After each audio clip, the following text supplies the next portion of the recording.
मछली व्यापार करने वाली गरीब सास बहू। सुनीता शादी के बाद अपने छोटे से परिवार में रहती थी। सुनीता के परिवार में उसका पति रमन और उसकी सास सुनीता थी। रमन के पिता की मौत बचपन में ही हो गई थी, जिस वजह से घर की सारी जिम्मेदारी रमन के कंधों पर आ गई थी। रमन मजदूरी करके अपने घर का खर्चा चलाता था, जिसमें पूरे परिवार का ठीक ठाक गुजारा हो जाता था। माँ, सुनीता, देखो आज मैं क्या लेकर आया हूँ। अरे आ गए आप, और ये आपके हाथ में क्या है? सुनीता, माँ, इसमें मछली है। आज हम रात में सब खाने में मछली की सब्जी और मछली के पकौड़े खाएंगे। मेरा बहुत दिनों से मन था खाने का, इसलिए आज मैं ले आया। अब तुम जल्दी से इसे बना दो। जिसके बाद सुनीता और अनीता दोनों बैठकर मछली को साफ करती हैं और उसकी सब्जी और पकौड़े बनाती हैं, और सारा परिवार आराम से खाने को एंजॉय करते हुए खाते हैं। ऐसे ही समय बीतता रहता है। सब कुछ ठीक चल रहा होता है कि एक दिन अचानक, रमन बेटा, तुझे क्या हुआ है? कई दिनों से तेरी तबीयत ठीक नहीं है। एक काम कर, आज तू मेरे साथ डॉक्टर के पास चल, वही बताएंगे कि तुझे क्या हुआ है। अनीता सुनीता रमन को लेकर हॉस्पिटल जाती हैं, जहां रमन का चेकअप किया जाता है। डॉक्टर, क्या हुआ इन्हें? रिपोर्ट तो ठीक आई है ना इनकी? देखिए सुनीता जी, इनकी एक किडनी पूरी तरह से फेल हो चुकी है और दूसरी किडनी भी इनकी डैमेज हो चुकी है। हमें इनका ऑपरेशन करना होगा, वरना अगर इनकी दूसरी किडनी भी खराब हो गई तो इनको बचाना मुश्किल हो जाएगा। किडनी डोनर तो हमें मिल जाएगा, लेकिन ऑपरेशन के लिए पूरे 2 लाख रुपए लगेंगे। क्या 2 लाख रुपए?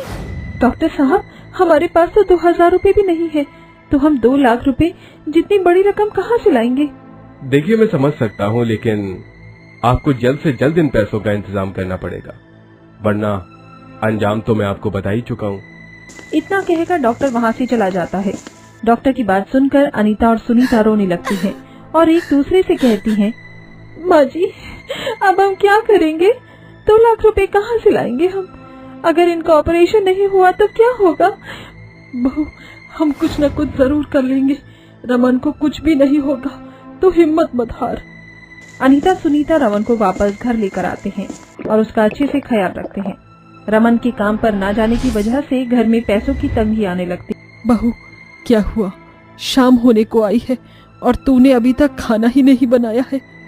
माँ जी, मैं खाना कैसे बनाऊं? घर में एक दाना भी राशन नहीं है। हे भगवान, ये तू हमें कैसे दिन दिखा रहा है? हम गरीबों ने तेरा क्या बिगाड़ा है जो तू हमारे साथ ऐसा कर रहा है? अब हम लोग क्या करेंगे? कहाँ से पैसे लेकर आएंगे? माँ और सुनीता, मुझे माफ कर दो। ये मेरा फर्ज है कि मैं काम करूं और अपने घर को चलाऊं, लेकिन मैं मजबूर हूँ। इसमें आपकी कोई गलती नहीं है, आप ऐसा मत कहिए। सारा परिवार दुखी होकर बैठा होता है कि तभी सुनीता के मन में एक आइडिया आता है। माँ जी, रमन जी, मेरे पास पैसे कमाने की एक बहुत अच्छी तरकीब है, जिससे हम जल्द से जल्द अच्छे खासे पैसे कमा सकते हैं। ऐसी क्या तरकीब है बहू तेरे पास? माँ जी, हमारे घर से थोड़ी दूर पर समुद्र है, जहाँ पर बहुत सारी मछलियाँ हैं। हम वहाँ जाकर मछलियों को पकड़ेंगे और उन्हें बेचेंगे, और मछलियों को बेचने के साथ साथ हम उनके पकौड़े भी बेचेंगे। समुद्र के पास कई लोग घूमने के लिए आते हैं, जिस वजह से हमारे दिन में अच्छी खासी बिक्री हो सकती है। बहू, तेरी पैसे कमाने की तरकीब तो बहुत अच्छी है, लेकिन मछली पकड़ने के लिए हमें नाव चाहिए, और सामान को बेचने के लिए हमें एक ठेले की जरूरत है, और इनके लिए पैसे लगेंगे, और हमारे पास तो एक फूटी कौड़ी भी नहीं है, तो इनके लिए हम इतने सारे पैसे कहाँ से लाएंगे? अपनी सास की बात सुनकर सुनीता इसी सोच में पड़ जाती है कि तभी सुनीता को एक ख्याल आता है। माँ जी, क्यों ना हम मेरे ये कान के सोने की बूंदे बेच दें? इन बूंदों को बेचने पर हमें अच्छे खासे पैसे मिल जाएंगे, और उन पैसों से हम अपना मछली का व्यापार शुरू कर देंगे। नहीं बहू, ऐसा मत कर। हम लोगों ने तुझे दिया ही क्या है? तेरे पास सोने की चीज के नाम पर ये सिर्फ बूंदे ही तो हैं। अगर तू इन्हें बेच देगी तो पहनेगी क्या? माँ जी, सोने की बूंदे आपसे और इनसे बढ़कर नहीं है। इस वक्त हमारे लिए सबसे जरूरी चीज इनका ऑपरेशन है। अगर इनका ऑपरेशन हो गया तो ये ठीक हो गए, तो इससे अच्छे सोने के बूंदे मैं पहन लूंगी। सुनीता की बात सुनकर रमन और अनीता की आंखों में आंसू आ जाते हैं, जिसके बाद सुनीता एक सुनार की दुकान पर जाती है और अपने सोने की बूंदों को बेच देती है। सोने की बूंदों को बेचने पर उसे जो पैसे मिलते हैं उन पैसों से वो एक नाव और एक ठेला खरीद लेती है। अगले दिन होते ही सुनीता और अनीता समुद्र किनारे नाव में बैठकर मछली पकड़ते हैं और कड़ी मेहनत के बाद सुनीता और अनीता अच्छी खासी मछलियां पकड़ लेते हैं। माँ जी देखिए, हमने कितनी सारी मछलियां पकड़ी हैं। अब जल्दी से इन्हें ले जाकर इन्हें बेचना शुरू करते हैं। दोनों सास बहू जल्दी से मछलियों को समुद्र के किनारे लेकर जाती हैं और उन्हें साफ करती हैं। सुनीता मछली के पकौड़े बनाकर बेचती है और अनीता मछलियों को बेचती है। सुनीता के हाथ के पकौड़े वहां घूम रहे सभी लोगों को बहुत ज्यादा पसंद आते हैं और पहले ही दिन सुनीता और अनीता की अच्छी खासी कमाई हो जाती है। बहू, हमने जितना सोचा था उससे ज्यादा पैसे कमा लिए। मुझे तो लग रहा है कि कुछ ही दिन में रमन के ऑपरेशन के पैसे भी जमा हम कर लेंगे और जल्द से जल्द उसका ऑपरेशन हो जाएगा। अनीता सुनीता अपनी पहली कमाई से बहुत ज्यादा खुश होते हैं। अब अनीता और सुनीता मछलियां पकड़ती हैं और लाकर उन्हें बेचा करते। धीरे धीरे दोनों सास बहू मछली वाली के नाम से फेमस हो जाते हैं। अब हर कोई उनके पास से ही मछलियां खरीदता है और मछली के पकौड़े खाता है। धीरे धीरे उनके पास 2 लाख जमा हो जाते हैं, जिसके बाद वो हॉस्पिटल जाते हैं और रमन का ऑपरेशन करवाते हैं। रमन ऑपरेशन के बाद बिल्कुल ठीक हो जाता है। भगवान का लाख लाख शुक्र है कि आप ठीक हो गए। ये सब सिर्फ तुम्हारी और माँ की वजह से हो पाया है। अगर माँ और तुम ना होती तो शायद मैं कभी भी ठीक नहीं हो पाता। अब तो सिर्फ सुनीता बहू की वजह से ही मुमकिन ये सब हो पाया है। अगर ये हमें मछली बेचने की तरकीब न बताती तो शायद आज ये सब मुमकिन नहीं हो पाता। माँ जी, आप ये कैसी बातें कर रही हैं? इसमें सिर्फ मेरी ही मेहनत नहीं है, आपकी भी मेहनत है। अब मैंने सोच लिया है कि मैं भी आप लोगों के साथ मछली का ही व्यापार करूंगा। आप दोनों मछलियां बेचना और मैं जाकर मछलियां पकड़ कर लाया करूंगा। अब देखना कि कैसे हमारे ये मछली का व्यापार जल्द से जल्द और बढ़ेगा और हम एक ठेले से अपनी खुद का एक ढाबा खोल लेंगे। अब रमन मछलियां पकड़ने का काम शुरू कर देता है, जिसके बाद वो मछली पकड़कर अनीता और सुनीता को देता है और अनीता और सुनीता उन मछलियों को बेचा करती। धीरे धीरे इनका ये काम बनने लगता है और इन लोगों की परेशानी भी अब कम होने लगती है। समय के साथ साथ ये ठेले से एक ढाबा खोल लेते हैं और अब पूरे परिवार की जिंदगी खुशी खुशी से गुजरती है। केशवपुर नाम के एक छोटे से गांव में प्रणाली और माधव नाम के 2 भाई बहन रहते थे। प्रणाली और माधव के माता पिता की मौत बचपन में हो गई थी, जिस वजह से घर की सारी जिम्मेदारी माधव के कंधों पर आ जाती है। प्रणाली, मेरा टिफिन रेडी हो गया, मुझे ऑफिस के लिए लेट हो रहा है। हाँ भैया, ये लीजिए आपका टिफिन और मैंने नाश्ता लगा दिया, आप नाश्ता कर लीजिए। प्रणाली, आज नहीं, मैं ऑफिस में जाकर कुछ खा लूंगा। आज मेरी बहुत इंपॉर्टेंट मीटिंग है और मैं पहले ही लेट हो चुका हूँ। भैया, मुझे नहीं पता, आप घर से खाली पेट नहीं जाएंगे, कम से कम आप ये दूध भी पी लीजिए। पता था मुझे, तुम नहीं मानोगी। लाओ पी लेता हूँ। अब खुश? पी लिया मैंने। और तुम भी नाश्ता कर लेना और अपना ख्याल रखना, ठीक है? मैं जा रहा हूँ। दोनों ही बहन भाई एक दूसरे से बहुत प्यार करते हैं और एक दूसरे का बहुत अच्छे से ख्याल रखते हैं। माधव जिस कंपनी में काम करता था उसी कंपनी में कोयल नाम की लड़की भी काम करती थी। कोयल और माधव एक ही टीम में होते हैं, जिस वजह से इनकी दोस्ती बहुत अच्छी होती है। धीरे धीरे समय बीतने के साथ साथ इनकी दोस्ती प्यार के रिश्ते में बदल जाती है। माधव, हम लोग शादी कब करेंगे? हम लोगों को साथ में इतना टाइम हो गया है लेकिन अभी तक हमने शादी नहीं की। मैं जानता हूँ कोयल, मैं भी तुमसे शादी करना चाहता हूँ, लेकिन तुम तो जानती हो ना, मेरी छोटी बहन है। मैं जब तक उसकी शादी नहीं कर देता तब तक मैं शादी नहीं करूंगा। माधव, मैं प्रणाली का बहुत अच्छे से ख्याल रखूंगी, तुम उसकी फिक्र मत करो। शादी के बाद मैं और भाभीियों की तरह अपनी ननद को किसी भी तरह की कोई तकलीफ नहीं दूंगी। अगर ये सच है तो कोयल, मैं तुमसे वादा करता हूँ, हम जल्द से जल्द शादी करेंगे। माधव की बात सुनकर कोयल बहुत ज्यादा खुश हो जाती है और माधव के गले लग जाती है। अरे ये क्या, पूरे घर में तो जाले हो गए, काम करती हूँ, आज पहले इन जालों को ही साफ करती हूँ। इतना बोलकर प्रणाली जाले साफ करने के लिए चली जाती है, लेकिन प्रणाली जैसे ही अपने हाथों को ऊपर करती है तो छोटे हाथों की वजह से वो जाले साफ नहीं कर पाती है।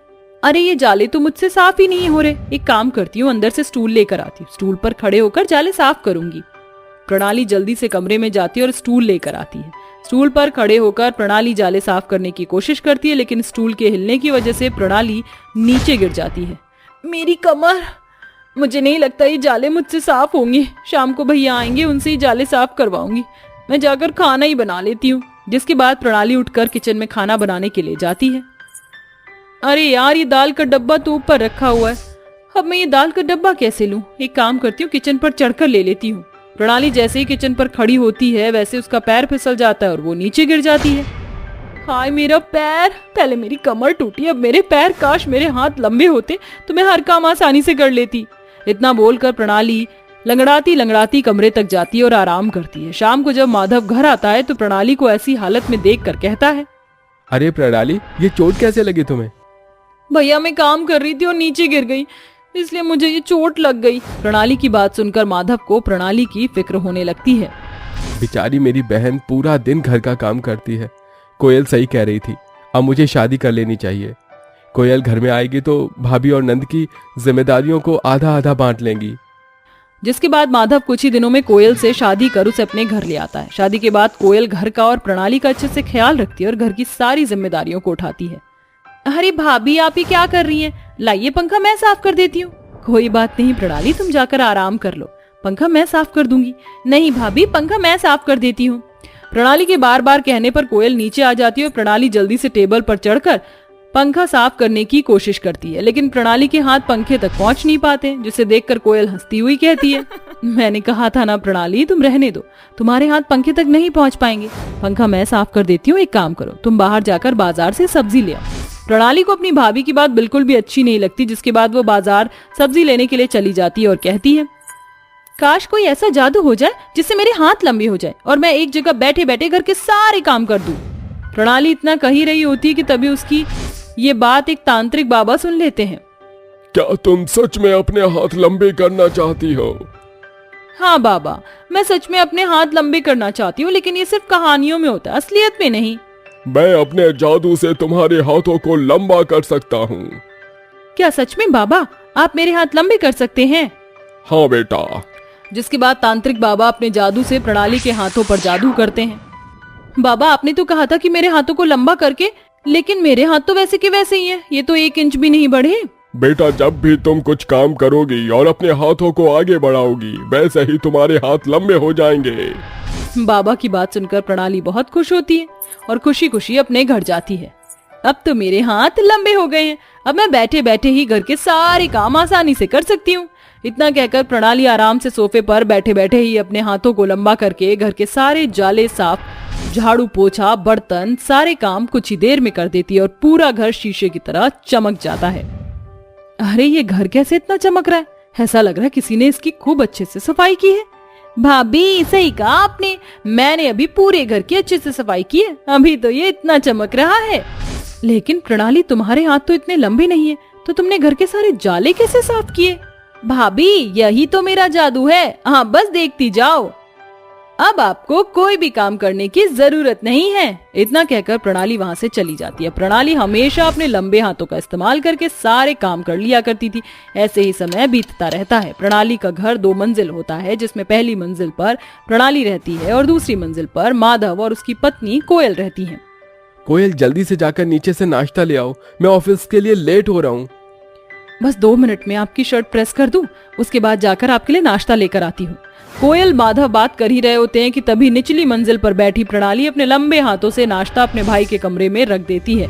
इतने लंबे हाथों को देखकर कोयल और माधव बहुत तेज चिल्लाते हैं। उनकी चिल्लाने की आवाज सुनकर प्रणाली भागती हुई ऊपर आती है अपने लंबे हाथों के साथ।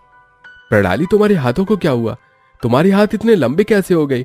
ऐसा लग रहा है कि जैसे किसी चुड़ैल के हाथ हो। अभी तो मैंने तुम्हें नीचे देखा था, तब तो तुम्हारे हाथ नॉर्मल थे, लेकिन अब ये इतने लंबे कैसे हो गए, वो भी अचानक से? भैया और भाभी, डरिए मत, ये जादू है, जादू मुझ पर एक तांत्रिक बाबा ने किया था, जिसकी वजह से मैं कभी भी अपने हाथ लंबे कर सकती हूँ। मैं इन लंबे हाथों के साथ बहुत खुश हूँ और मैं हर काम आसानी से कर लेती हूँ। जिसके बाद कोयल और माधव प्रणाली की सारी बातें सुनकर शांत हो जाते हैं और ये सब एक्सेप्ट कर लेते हैं। अब प्रणाली अपने लंबे हाथों की मदद से अपने घर के साथ साथ बाहर वालों की भी मदद किया करती थी, जिससे वो बहुत खुश रहती थी।